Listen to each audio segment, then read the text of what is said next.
that my head are taking over. You're telling me that my life is in danger. I can't that the silence won't compare. Fala galera, beleza? Thiago aqui. Hoje galera, vou mostrar pra vocês o dragão mestre dos dragões. Esse dragão aqui galera,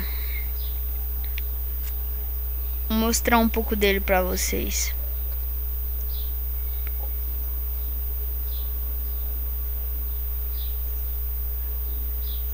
Galera, dragão bem legal aí.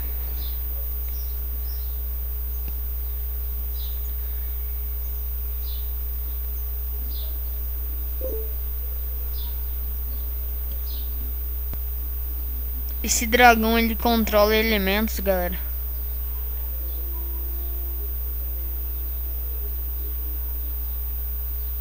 Animação bem legal dos elementos. Vamos ver a próxima animação. Deixar level 10.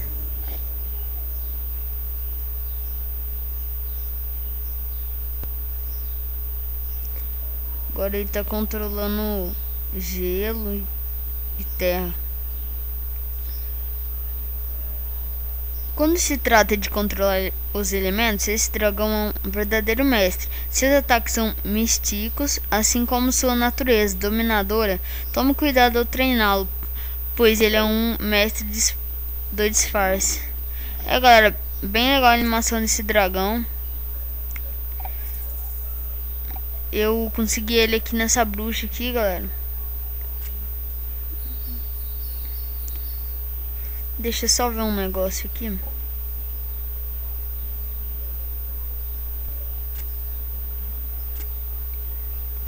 Vou pôr ele pra treinar pra vocês verem os golpes que ele tem.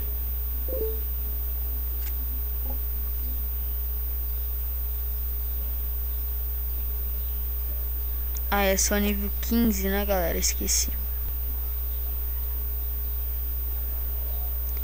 Que droga, saí sem querer, galera.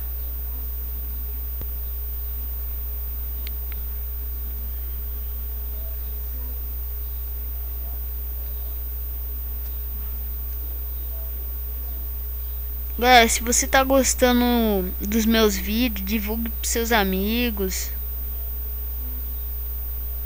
Peça pra eles se inscrever no canal aí, que eu vou trazer muitas coisas legais de Dragon City.